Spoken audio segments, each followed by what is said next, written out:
नमस्कार दोस्तों, स्वागत है आप सब लोगों का आरपीएससी एग्ज़ाम्स यूट्यूब चैनल पर। साथियों, आज का जो अपना टेस्ट है वो साइकोलॉजी का अपना चौथा टेस्ट है और आज का जो अपना टॉपिक रहेगा वो रहेगा विकास के सिद्धांत। तो विकास के सिद्धांतों से संबंधित 30 प्रश्न साथियों लिए गए हैं, जिसमें थोड़े से इजी क्वेश्चंस भी हैं, मीडियम टाइप के क्वेश्चंस भी हैं और अप्लाइड क्वेश्चंस भी बहुत सारे हैं। तो ज़्यादातर तो अप्लाइड क्वेश्चंस ही आपको इसमें देखने को मिलेंगे। बहुत ही बढ़िया पेपर है ये, तो पूरा पेपर दीजिएगा। 30 में से आपके कितने सही हुए फिर ये भी बताइएगा, ताकि आपका आकलन आपस में आप लोग कर सको। 3 पेपर ऑलरेडी मैं अपलोड कर चुका हूँ। अगर वो पेपर भी आप देना चाहते हो तो आपको डिस्क्रिप्शन बॉक्स में जाना, जो कि वीडियो के नीचे आपको मिलेगा। डिस्क्रिप्शन बॉक्स में आपको रीड साइकोलॉजी टेस्ट नाम से एक प्लेलिस्ट बनी हुई मिलेगी, जिसके आगे इस प्रकार का निशान होगा। उस प्लेलिस्ट को आप जब खोलोगे तो आपको तीनों टेस्ट वहाँ मिल जाएंगे, तो उन टेस्ट को भी आप दे सकते हो। ठीक है, ये टॉपिक वाइज अपने टेस्ट चल रहे हैं और ये चौथा अपना टेस्ट है। 5वां जो टेस्ट रहेगा उसका टॉपिक साथियों आपको वीडियो के बीच में या वीडियो के लास्ट में बता दूंगा, तो वीडियो को जरूर देखते रहिए और अपना आकलन करते रहें। चलिए शुरू कर लेते हैं आज का अपना टेस्ट। पहला जो अपना प्रश्न है वो है कि एक बालक पहले पूरे हाथ को, फिर उंगलियों को तथा फिर हाथ और उंगलियों को एक साथ चलाना सीखता है। यह उदाहरण वृद्धि और विकास के किस सिद्धांत को दर्शाता है? 1 निरंतरता का सिद्धांत, 2 एकीकरण का सिद्धांत, 3 सामान्य से विशेष का सिद्धांत या 4 व्यक्तिक विभिन्नता का सिद्धांत। तो देखिए साथियों, बोल क्या रखा है कि पहले तो पूरे हाथ का यूज लेता है बालक, ठीक है, फिर उंगलियों को हिलाना सीखता है एक प्रकार से, और फिर हाथ और उंगलियों दोनों को एक साथ काम में लेना सीखता है। तो ये साथियों रहेगा एक प्रकार से एकीकरण। ये चीज़ों को एक, यानी कि पहले पूरे हाथ को, फिर अंगुलियों को अलग, और फिर हाथ और अंगुलियों को दोनों को एक साथ लेके आ जाता है। तो ये एकीकरण कर लिया उसने, तो ये एकीकरण का सिद्धांत हो जाएगा। तो ऑप्शन नंबर 2 यहाँ पे सही रहेगा। चलिए आगे बढ़ते हैं। दूसरा अपना प्रश्न है, प्रोक्सीमोडिस्टल का अर्थ है? 1 सामान्य से विशिष्ट तक, 2 सिर से पैर के अंगूठे तक, 3 सरल से जटिल तक या 4 केंद्र से परिधि तक। तो साथियों इस प्रश्न का जो उत्तर रहेगा वो रहेगा केंद्र से परिधि तक। प्रोक्सीमोडिस्टल का जो अर्थ होगा वो रहेगा केंद्र से परिधि तक। इम्पोर्टेंट है, इसको लिख सकते हैं आप लोग। अगर आपने ये पहले नहीं पढ़ा है तो इसको ज़रूर लिख लीजिएगा, इम्पोर्टेंट है। ठीक है साथियों, चलिए आगे बढ़ते हैं। अगला अपना प्रश्न है प्रश्न नंबर 3। बच्चे के विकास की प्रक्रिया के दौरान 1 विशिष्ट कार्य सामान्य कार्यों के बाद किए जाने हैं, 2 सामान्य और विशिष्ट कार्य दोनों एक साथ होते हैं, तीसरा ऑप्शन है सामान्य कार्य विशिष्ट कार्यों के बाद किए जाते हैं, चौथा ऑप्शन है सामान्य और विशिष्ट कार्य एक दूसरे पर निर्भर करते हैं। तो ये 4 ऑप्शन निर्भर नहीं करते हैं। ये 4 ऑप्शन आपके सामने हैं। इसमें से जो सही आंसर रहेगा वो साथियों रहेगा सामान्य कार्य विशिष्ट कार्यों के बाद किए जाते हैं। तो ये बच्चे के विकास के दौरान यही होता है कि जो विकास है उसका सिद्धांत भी है सामान्य से विशिष्ट की ओर। ठीक है, इसलिए यहाँ पे यही आएगा कि सामान्य कार्य विशिष्ट कार्यों के बाद किए जाते हैं। जब मैंने आपको पढ़ाया था तब बताया था कि यह एक सिद्धांत है कि जो विकास है वो सामान्य से विशिष्ट की ओर चलता है। ठीक है साथियों, चलिए आगे बढ़ लेते हैं। चौथा अपना प्रश्न है, निम्नलिखित में से कौन सा वृद्धि और विकास के सिद्धांत से संबंधित नहीं है? 1 निरंतरता का सिद्धांत, 2 वर्गीकरण का सिद्धांत, 3 समन्वय का सिद्धांत या 4 व्यक्तिकता का सिद्धांत। तो कौन सा ऐसा सिद्धांत है जो वृद्धि और विकास से संबंधित नहीं है? तो साथियों व्यक्तिकता का सिद्धांत भी है, समन्वय का सिद्धांत भी है और निरंतरता का सिद्धांत भी जो है वो वृद्धि और विकास का सिद्धांत है। लेकिन वर्गीकरण का जो सिद्धांत है वो वृद्धि और विकास का सिद्धांत नहीं है, इसलिए ऑप्शन नंबर 2 यहाँ पे आपका सही आंसर रहेगा।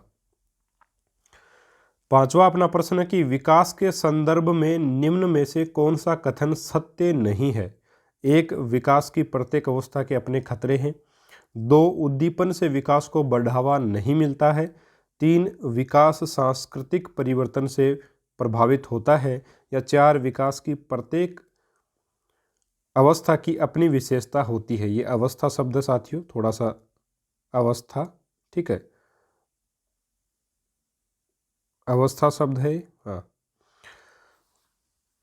तो यहाँ पे जो सही आंसर रहेगा वो साथियों वो क्या रहेगा आपका, आप बताइए।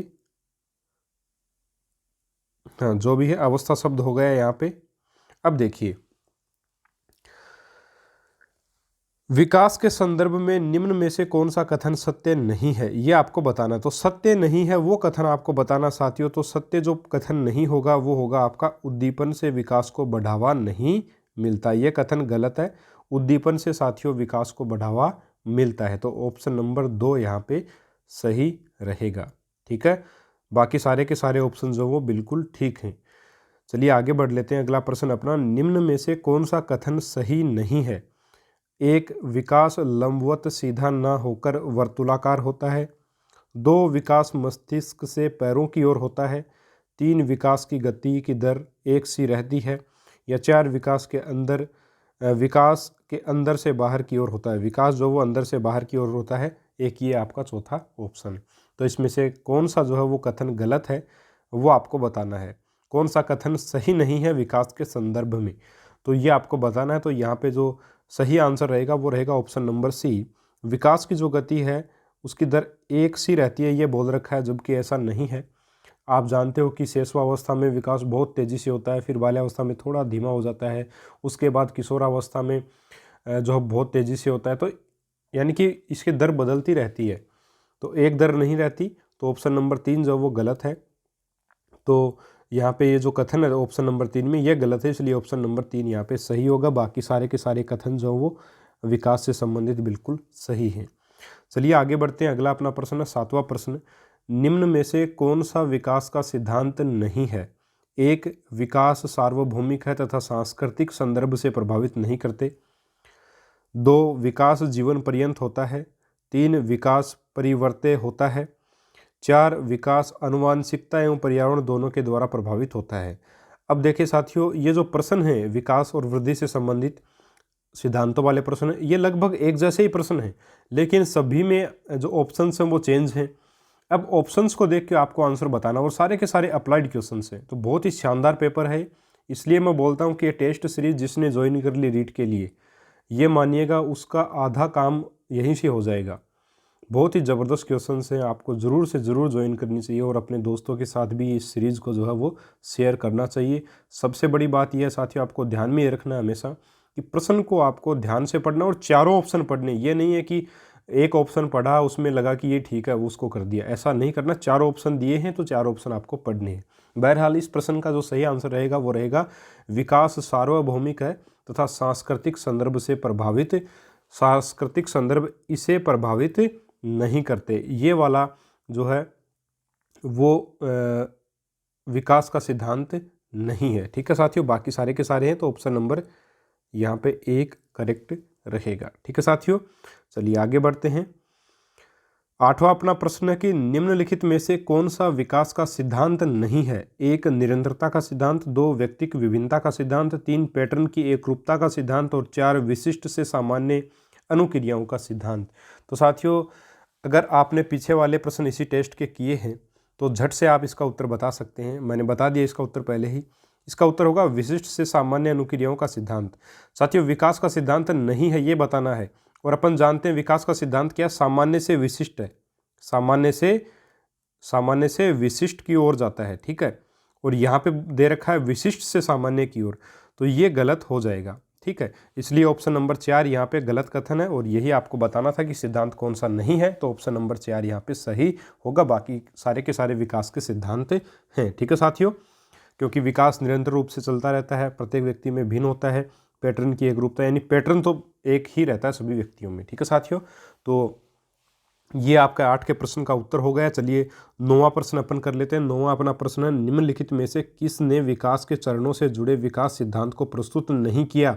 सिगमंड फ्राइड ने, बंडूरा ने, पियाजे ने या एरिक्सन ने। तो किसने नहीं किया भाई, ये आप बताना है आपको। 9वां प्रश्न जो है इसका सही आंसर रहेगा साथियों अल्बर्ट बंडूरा।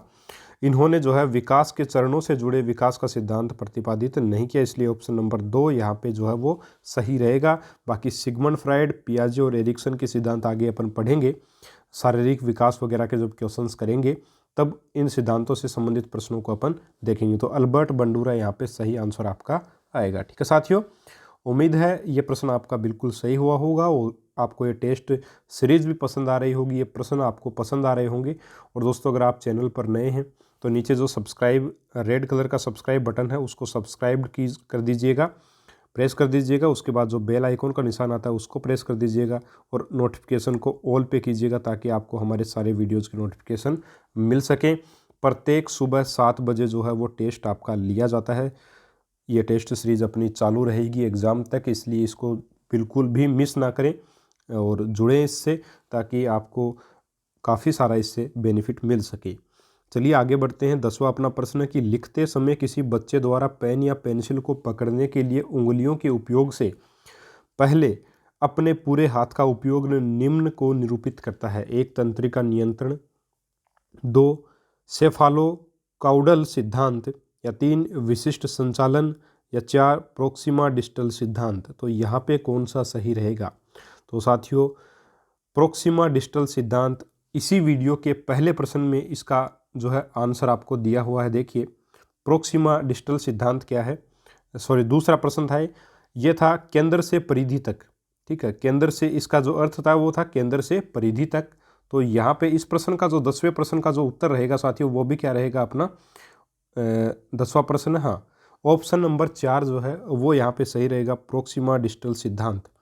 तो यही इसका आंसर आपको लगाना है। ठीक है साथियों, और चलिए आगे बढ़ते हैं। अगला अपना प्रश्न है 11, मनोलैंगिक विकास सिद्धांत के अनुसार मूल प्रवृत्तियाँ खालिस्तान में पाई जाती हैं। 1 अचेतन मन में, 2 चेतन मन में, 3 अवचेतन मन में, या 4 परम चेतन मन में। साथियों मूल प्रवृत्तियाँ कहाँ पाई जाती हैं मनोलैंगिक सिद्धांत के अनुसार? तो साथियों मनोलैंगिक जो सिद्धांत है उसके अनुसार मूल प्रवृत्तियाँ जो हैं वो आपके अचेतन मन में पाई जाती हैं, इसलिए ऑप्शन नंबर 1 जो है वो बिल्कुल यहाँ पे सही आंसर आपका रहेगा। चलिए साथियों आगे बढ़ते हैं। अगला अपना प्रश्न है 12वां प्रश्न, बच्चे के विकास के सिद्धांतों को समझना शिक्षक की सहायता करता है। 1 शिक्षार्थियों को क्यों पढ़ाना चाहिए यह औचित्य स्थापित करने में, 2 शिक्षार्थी की आर्थिक पृष्ठभूमि को पहचानने में, 3 शिक्षार्थियों की भिन्न अधिगम शैलियों को प्रभावी रूप से संबोधित करने में, या 4 शिक्षार्थी के सामाजिक स्तर को पहचानने में। तो यहाँ पे देखिए अगर आपको इस प्रश्न को आपने ध्यान से सुना है, ध्यान से पढ़ा है, तो इसका आंसर आप आराम से लगा पाएंगे। इसका ऑप्शन नंबर 3 बिल्कुल सही रहेगा। विकास के सिद्धांतों को अगर एक टीचर समझ लेता है तो उसके लिए क्या बेनिफिट होगा कि वो क्या कर सकता है कि शिक्षार्थियों की भिन्न अधिगम शैलियाँ को प्रभावी रूप से संबोधित करने में वो उसको सहायता मिलेगी। यानी कि प्रत्येक बच्चा अलग अलग तरीके से सीखता है और अधिगम शैलियाँ जो उसकी उनको पहचान पाएगा शिक्षक, और पहचान पाएगा तो उनको अच्छे से पढ़ा भी पाएगा। तो इसलिए ऑप्शन नंबर 3 जो है वो बिल्कुल यहाँ पे सटीक बैठेगा। ठीक है साथियों, चलिए आगे बढ़ लेते हैं। अगला अपना 13वां प्रश्न है, निम्नलिखित में से कौन सा विकास का सिद्धांत है? 1 विकास जीवन पर्यंत चलने वाली प्रक्रिया नहीं है, 2 विकास की सभी प्रक्रियाएं अंतः संबंधित नहीं होती हैं, 3 सभी की विकास दर समान नहीं होती है, 4 विकास हमेशा रेखीय होता है। देखिए साथियों जो विकास का सिद्धांत है वो आपको बताना है, और यहाँ पे जो है विकास का सिद्धांत को कौन निरूपित करता है, कौन सा आपका निरूपित करेगा ऑप्शन? तो विकास का सिद्धांत इनमें होगा सभी की विकास दर समान नहीं होती, सभी में विकास की जो दर है वो अलग अलग होती है। तो ऑप्शन नंबर 3 यहाँ पे सही रहेगा। बाकी पहला जो ऑप्शन है वो क्या है कि विकास जीवन पर्यंत नहीं चलता, तो बिल्कुल ऐसा नहीं है, विकास जीवन पर्यंत चलता रहता है। विकास की सभी प्रक्रियाएं अंतर संबंधित नहीं होती, तो अंतर संबंधित साथियों होती हैं, ये भी गलत चीज़ है। विकास हमेशा रेखीय होता है, रेखीय नहीं होता, आपका वर्तुलाकार वगैरह भी होता है। ठीक है, तो यहाँ पे ऑप्शन नंबर 3 जो है वो यहाँ पे करेक्ट आंसर आपका रहेगा। चलिए आगे बढ़ते हैं। अगला अपना प्रश्न है सेफ्लोकेडल का अर्थ है, या सेफ्लोकाउडल भी लिखा था कहीं कहीं, तो सेफ्लोकाउडल या सेफ्लोकेडल का अर्थ क्या है? 1 सिर से पैर, 2 पूर्ण से आंशिक, 3 सामान्य से विशिष्ट, और 4 केंद्र से परिधि। तो यहाँ पे जो सही उत्तर रहेगा साथियों वो रहेगा सिर से पैर। ठीक है, प्रोक्सिमा डिस्टल का अर्थ है केंद्र से परिधि, ये किसका अर्थ है? Proxima distal. लिख देता हूँ यहाँ पे प्रोक्सिमा डिस्टल, प्रोक्सिमा डिस्टल। ठीक है, प्रोक्सिमा डिस्टल का जो अर्थ है वो तो क्या केंद्र से परिधि, और सेफ्लोकाउडल या सेफ्लोकेडल का अर्थ है सिर से पैर। तो ऑप्शन नंबर 1 यहाँ पे सही रहेगा। अगला अपना प्रश्न है 15वां प्रश्न, वृद्धि और विकास का सबसे प्रमुख सिद्धांत माना जाता है। देखिए साथियों काफ़ी सारे सिद्धांत है वृद्धि और विकास के, लेकिन सबसे प्रमुख सिद्धांत कौन सा है वही इस प्रश्न में आपको बताना है। पहला अपना ऑप्शन है व्यक्तिक अंतर का सिद्धांत, दूसरा निरंतरता का सिद्धांत, तीसरा विकास क्रम की एकरूपता का सिद्धांत और चौथा है उपरोक्त में से कोई नहीं। तो सबसे प्रमुख सिद्धांत कौन सा है वो आपको बताना, और साथियों वो है आपका व्यक्तिक अंतर का सिद्धांत। यानी प्रत्येक व्यक्ति में जो वृद्धि और विकास है वो उसकी दर भी अलग अलग आपको देखने को मिलती है, इसलिए व्यक्तिक अंतर का सिद्धांत जो है वो बिल्कुल यहाँ पे सबसे प्रमुख सिद्धांत माना जाता है आपका वृद्धि और विकास का। तो ये थोड़ा सा आपको ध्यान में रखना है, ठीक है। बाकी पढ़ाया था तब मैंने इसको बताया भी था। आगे अपना 16वां प्रश्न है कि एक बालक जो शारीरिक रूप से कमजोर है में सांवेगिक, सामाजिक व मानसिक विकास भी निम्न स्तरीय है, यह उदाहरण विकास के किस सिद्धांत को प्रदर्शित करता है? ठीक है, यह आपको बताना है। यानी कि एक बच्चा जो शारीरिक रूप से कमजोर है, अगर वो शारीरिक रूप से कमजोर है तो बाकी सभी पक्ष भी उसके कमजोर निम्न स्तरीय हैं। ऐसा क्यों है? ठीक है, तो एक एकीकरण का सिद्धांत से ऐसा है, दो अंतर संबंध का सिद्धांत से ऐसा है, या तीन निरंतरता के सिद्धांत से ऐसा है, या चार एकरूपता के सिद्धांत से ऐसा है।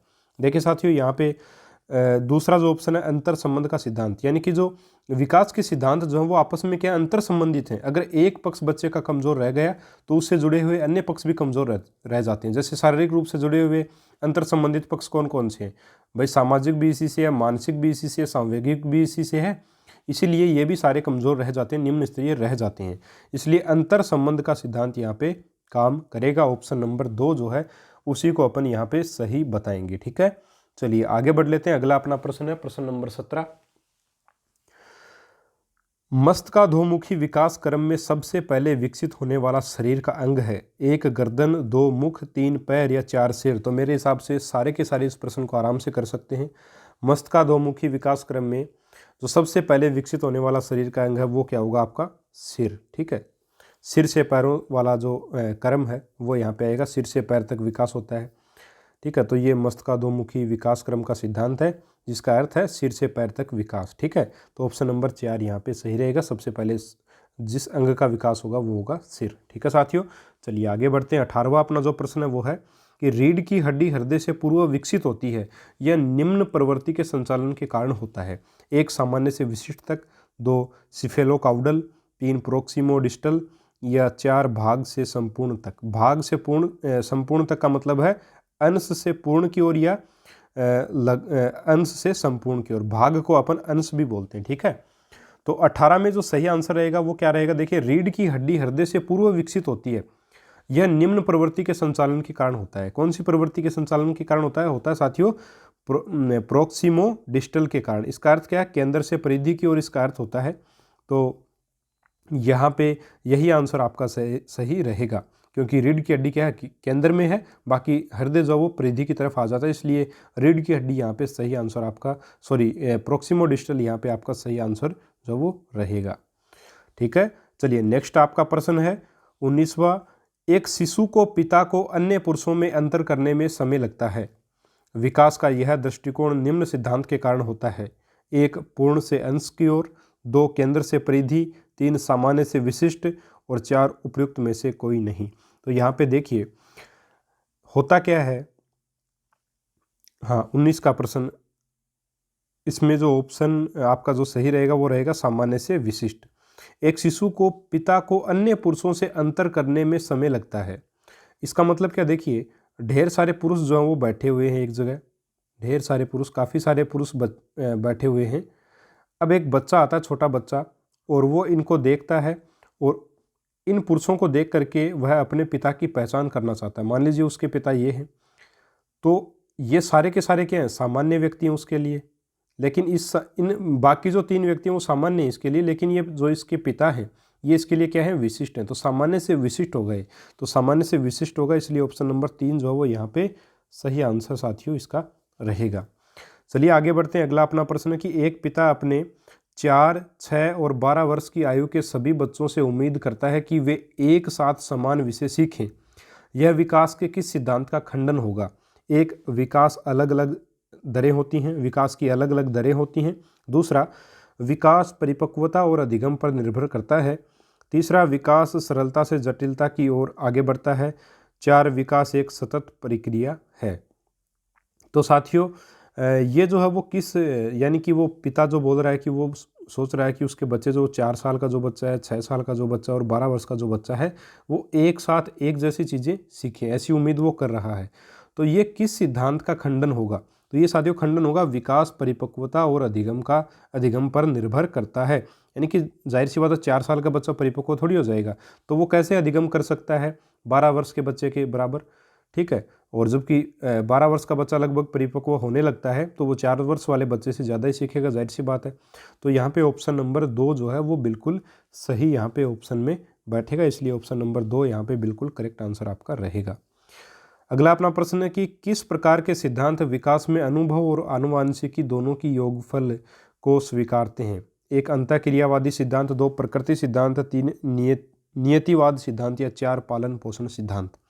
तो इसका जो करेक्ट आंसर रहेगा साथियों यह रहेगा अंतःक्रियावादी सिद्धांत। अंतःक्रियावादी सिद्धांत में क्या है? अंतःक्रियावादी सिद्धांत के अनुसार जो व्यक्तित्व है या विकास है वो वातावरण और या फिर अनुभव जिनको अपन बोलते हैं और आनुवांशिकी, ठीक है, उन दोनों का क्या है? योग है या गुणनफल है, ठीक है। इसलिए ऑप्शन नंबर 1 जो वो बिल्कुल यहाँ पे सही बैठेगा।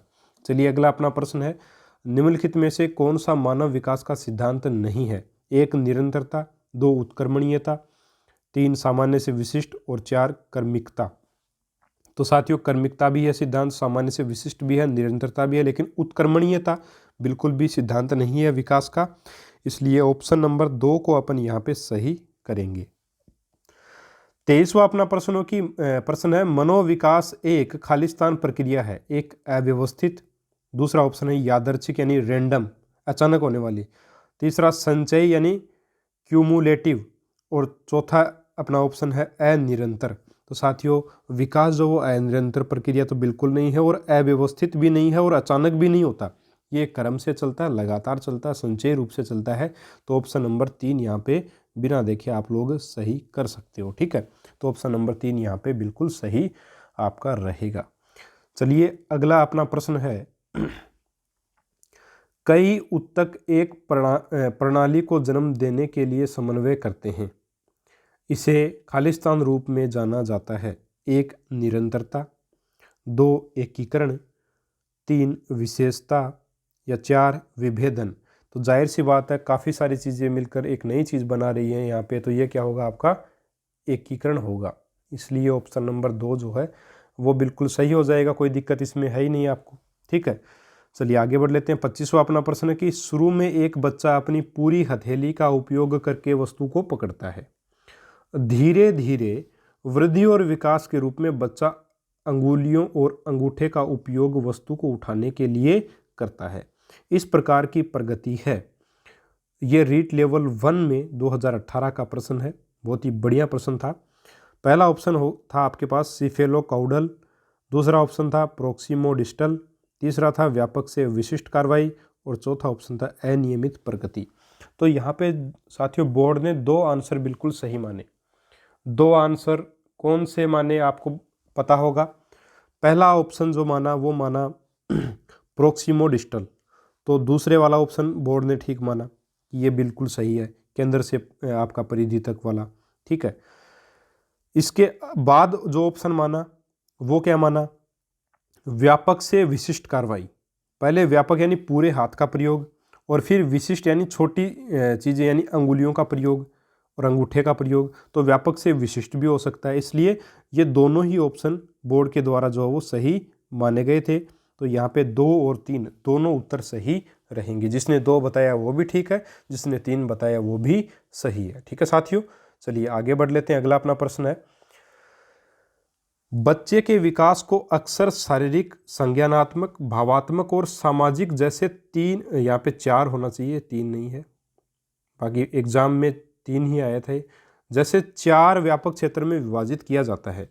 विकास प्रक्रिया इन क्षेत्रों में कहाँ तक संबंधित है? ये रीट लेवल 1 2018 का प्रश्न है। 1 अन्य को प्रभावित किए बिना स्वतंत्र रूप से विकसित, 2 एक एकीकृत और समग्र प्रकार से विकसित, 3 आंशिक रूप से विकसित या 4 बेतरतीब ढंग से विकसित। तो इसका सही उत्तर क्या होगा साथियों? इसका सही उत्तर रहेगा एक एकीकृत और समग्र प्रकार से विकसित। तो ऑप्शन नंबर 2 अपन बिल्कुल यहाँ पे सही मानेंगे, ठीक है। देखिए ये क्षेत्र दे रखे थे शारीरिक, संज्ञानात्मक, भावात्मक, सामाजिक, जैसे 4 व्यापक क्षेत्र में विभाजित होता है क्या? विकास, ठीक है। विकास प्रक्रिया इन क्षेत्रों में कहाँ तक संबंधित है, तो सभी से संबंधित होगी, एक एकीकृत और समग्र प्रकार से विकसित या संबंधित। तो थोड़े से शब्द जो है वो बड़े अटपटे हैं इस प्रश्न के, लेकिन यहाँ पे आप आसानी से थोड़ा सा ध्यान से पढ़ेंगे तो इसको कर पाएंगे। ऑप्शन नंबर 2 जो है वो बिल्कुल इसका सटीक आंसर रहेगा। चलिए आगे बढ़ते हैं। अगला अच्छा, इस प्रश्न के लिए एक और चीज़ बताना चाहूँगा कि रीट में अपने पास 150 मिनट का समय होता है, 150 प्रश्न होते हैं। तो अपन ज़्यादा से ज़्यादा एक प्रश्न के ऊपर 1 मिनट के लिए सोच सकते हैं। इसके ऊपर अपन 1 मिनट सोच सकते हैं, लेकिन 1 मिनट से ज़्यादा का समय आपको इसको बिल्कुल नहीं देना है। अगर नहीं आता तो छोड़ दीजिए, या कोई भी उत्तर आपको जो ठीक लगे अपनी आंख बंद करके आप लगा लीजिए, क्योंकि ज़्यादा समय गंवाने से कोई फ़ायदा नहीं है, फिर बाकी सारे प्रश्न भी प्रभावित इससे होते हैं। ठीक है, तो ज़्यादा समय एक प्रश्न के ऊपर आपको लगाने की आवश्यकता नहीं है अगर आपको समझ में नहीं आ रहा तो, क्योंकि नेगेटिव मार्किंग तो है ही नहीं। चलिए 27वां अपना प्रश्न है विकास की गति एक व्यक्ति से दूसरे में भिन्न होती है, किंतु यह एक खालिस्तान नमूने का अनुगमन करती है। एड़ी से चोटी, अव्यवस्थित, अप्रत्याशित या क्रमबद्ध और व्यवस्थित। तो देखिए बाकी सारे के सारे ऑप्शन तो अटपटे हैं ही, तो सही ऑप्शन जो होगा जिसमें सही शब्द लिखे हुए हैं वही होगा। तो ऑप्शन नंबर 4 जो वही सही है। देखिए ये बात तो बिल्कुल सही है कि विकास की जो गति है वो एक व्यक्ति से दूसरे में भिन्न होती है, लेकिन क्रम जो है वो दोनों में क्या रहेगा, सेम रहेगा, और व्यवस्था भी वही रहेगी। तो क्रमबद्ध और व्यवस्थित ये दोनों शब्द आएंगे, किंतु यह एक क्रमबद्ध और व्यवस्थित नमूने का अनुगमन करती है, इसलिए ऑप्शन नंबर 4 जो वो यहाँ पे सही रहेगा।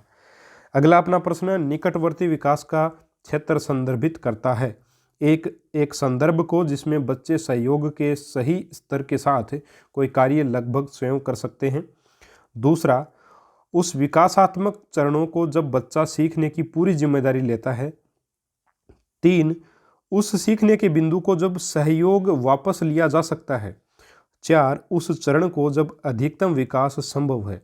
तो यहाँ पे निकटवर्ती विकास का क्षेत्र जो वो किसको संदर्भित करता है, तो साथियों ये संदर्भित करता है ऑप्शन नंबर 1 को। इसका क्या संदर्भ है, इसका संदर्भ है कि एक संदर्भ को जिसमें बच्चे सहयोग के सही स्तर के साथ कोई कार्य लगभग स्वयं कर सकते हैं। निकटवर्ती का मतलब यानी कि बिल्कुल थोड़ा सा सहयोग अपन उसका बच्चे का करें, ना के बराबर, और उसका उतना सहयोग पाते ही वो कार्य लगभग स्वयं वो अकेला ही कर ले, यही है आपका निकटवर्ती विकास का क्षेत्र। ठीक है, तो ये ऑप्शन नंबर 1 जो वो यहाँ पे सही रहेगा, और इस प्रश्न को आपको लिख लेना चाहिए अगर आपने इस प्रश्न को पहले नहीं देखा है। और अगर पहले नहीं देखा और इम्पोर्टेंट शानदार आपको प्रश्न लगा तो आप चैनल को ज़रूर सब्सक्राइब करें साथियों, वीडियो को लाइक करें और अपने दोस्तों के साथ भी शेयर करें। चलिए 29वां अपना प्रश्न है वातावरण वह वस्तु है जो किसी अन्य वस्तु को घेरे हुए है तथा उसे सीधा प्रभावित करती है। वातावरण से संबंधित यह परिभाषा किसकी है? 1 जेबी वाटसन की, 2 जिसवर्ट की, या 3 वुडवर्थ की, या 4 JS रोस की। तो देखिए प्यारे साथियों ये जो डेफिनेशन है ये आपकी है जिसबर्ट की। ऑप्शन नंबर 2 यहाँ पे सही रहेगा, और वातावरण वाला जो टॉपिक है उसमें यह आपका प्रश्न है, डेफिनेशन मेरी करवाई हुई है, तो ऑप्शन नंबर 2 जो है वो सही रहेगा, ये परिभाषा जिसबर्ट की। अब देखिए साथियों याद कैसे करेंगे, बर्ट से क्या कर सकते हैं और वर्त निकाल सकते हैं। वर्त क्या होता है आपका, एक घेरा होता है, वर्त क्या होता है, एक घेरा ही होता है इस प्रकार का। तो घेरे शब्द को जोड़ा था वर्त से यानी बर्ट से घेरे को अपने जोड़ लिया था, इस प्रकार से याद किया था। अब साथियों कल का टॉपिक भी मैं आपको बता देता हूँ टेस्ट का। जो 5वां अपना टेस्ट रहेगा उसका जो टॉपिक है वो लिख लीजिए आप लोग, वो रहेगा आपका विकास को प्रभावित करने वाले कारक, जिसमें वातावरण व वंशानुक्रम को विशेष तौर पे देखा जाएगा। ठीक है साथियों, तो इससे संबंधित, इस टॉपिक से संबंधित अपने 30 क्वेश्चंस होंगे उसमें, और अप्लाइड क्वेश्चन से आपको फिर से बता देता हूँ, आज जैसे प्रश्न थे उसी प्रकार के क्वेश्चंस उसमें भी रहेंगे। तो बहुत ही बढ़िया टेस्ट रहेगा आपका, तो उस टेस्ट को कल आप ज़रूर दें। और कल का टॉपिक मैंने आपको बता दिया, और आज के वीडियो का लास्ट अपन प्रश्न कर लेते हैं कि 30वां अपना प्रश्न कि विपरीत गुणों का पाया जाना संबंधित है। समानता का नियम, विभिन्नता का नियम, प्रत्यागमन का नियम, या बीजकोश की निरंतरता का नियम। तो साथियों विपरीत गुणों का जो पाया जाना है वो किससे संबंधित है? प्रत्यागमन का नियम। ठीक है, ऑप्शन नंबर 3 जो है वो यहाँ पे सही रहेगा। लोग क्या करते हैं कि विभिन्नता का नियम कर देते हैं, जो कि बिल्कुल गलत है। विभिन्नता का नियम इसमें नहीं होगा। विपरीत गुणों का पाया जाना संबंधित किससे होगा? प्रत्यागमन के नियम से। ठीक है साथियों, तो ये ऑप्शन नंबर 3 यहाँ पे सही रहेगा। अब बताइएगा आप कमेंट करके कि 30 में से आप लोगों के कितने प्रश्न सही हुए। ठीक है साथियों, 30 में से जितने भी अंक आपके आए वो आप बताइएगा। अब साथियों कुछ बातें मैं बता देता हूँ आपको। जैसे कुछ लोग, जैसे मान लीजिए किसी के 27 प्रश्न सही हुए 30 में से, तो वो लिखता है 27 और इस प्रकार से 30।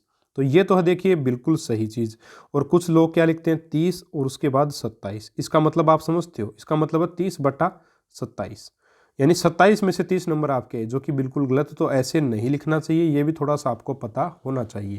भाई आप साइंस के अगर टीचर बन रहे हैं तब तो शायद आपको पता होगा, और आर्ट्स वाले बच्चों को भी शायद पता होगा, लेकिन कुछ लोग हैं जिनको पता नहीं है, काफ़ी कमेंट्स आते हैं, इसलिए मैंने थोड़ा सा आपको बता दिया। ठीक है साथियों, तो कितने आपके प्रश्न सही हुए कमेंट करके ज़रूर बताइएगा। और नेक्स्ट वीडियो में मिलेंगे अपन एक और शानदार टेस्ट के साथ। तब तक के लिए जय हिंद, जय भारत, नमस्कार।